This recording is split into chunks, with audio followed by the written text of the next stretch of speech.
जिनके लिए ये देश भारत मां नहीं बल्कि जमीन का एक टुकड़ा था, जिनके लिए लाखों लोगों की मौत मात्र एक फैसले का परिणाम था, जिनके लिए भारत का बंटवारा सिर्फ एक राजनीतिक घटना थी, वो भारत विभाजन की विभीषिका का दर्द कभी नहीं समझ पाएंगे। देशभक्ति का दम भरने वाले नेताओं के सामने 1947 में भारत को धर्म के नाम पर महज एक लाइन खींचकर बांट दिया गया और सत्ता के लिए नेहरू से लेकर जिन्ना तक की खामोशी ने 10 लाख लोगों की जिंदगियों को निगल लिया। 1 करोड़ 30 लाख से अधिक लोग एक रात में बेघर हो गए और हजारों महिलाएं अपहरण और बलात्कार की भेंट चढ़ गईं। राजनीति से दूर दूर तक कोई वास्ता न रखने वाले लाखों निर्दोषों की जान जा रही थी, लेकिन सत्ता के लालचियों के कपड़ों पर एक सल तक नहीं पड़ी थी। विभाजन के बाद देश के क्या हालात हो सकते हैं, इसकी भयानक झलक 1946 के कलकत्ता हत्याकांड से साफ हो चुकी थी, जब कलकत्ता के मेयर सैयद मोहम्मद उस्मान ने मुस्लिम लीग का समर्थन करते हुए हिंदुओं को कहा कि काफिरों तुम्हारा अंत दूर नहीं है, जल्द ही तुम्हारा कत्लेआम किया जाएगा।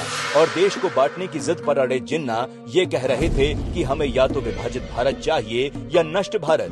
20 फरवरी 1947 को ब्रिटिश प्रधानमंत्री क्लेमेंट एटली ने ब्रिटिश संसद में घोषणा कर दी कि 30 जून 1948 से पहले अंग्रेजी हुकूमत भारत छोड़ देगी। 31 मई 1947 को लॉर्ड माउंटबेटन कांग्रेस को सत्ता सौंपने का पत्र लेकर भारत लौटे। 2 जून और 9 जून 1947 की मीटिंग्स में भारत के विभाजन पर मोहर लगा दी गई। जिस अंग्रेज रेडक्लिफ ने कभी भारत को जाना समझा तक नहीं था, उसने भारत के नक्शे पर चंद लाइनें खींचकर भारत के टुकड़े कर दिए। लेकिन वो लोग खामोश थे जिन्हें इस बंटवारे के बाद सत्ता का सुख मिलने वाला था।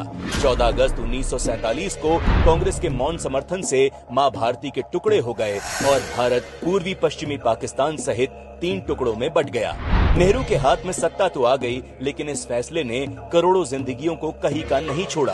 तब से लेकर आज तक कांग्रेस में कुछ नहीं बदला।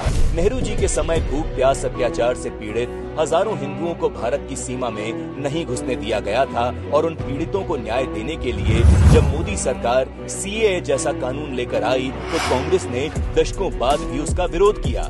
विभाजन के इस पाप को छिपाने के लिए कांग्रेस ने दशकों तक देश को मिले इस दर्द का जिक्र तक नहीं किया, लेकिन विभाजन के समय अपना सब कुछ खो देने वाले देशवासियों को याद करते हुए मोदी सरकार ने 14 अगस्त को विभाजन विभीषिका स्मृति दिवस घोषित किया, ताकि आने वाली पीढ़ियां विभाजन के दर्द को समझ सकें। 14 अगस्त को मोदी सरकार द्वारा घोषित किए गए विभाजन विभीषिका स्मृति दिवस को पूरा देश विभाजन के समय अपने प्राण गंवाने वाले एवं विस्थापन के दर्द को झेलने वाले लाखों भारतवासियों को नमन करता है।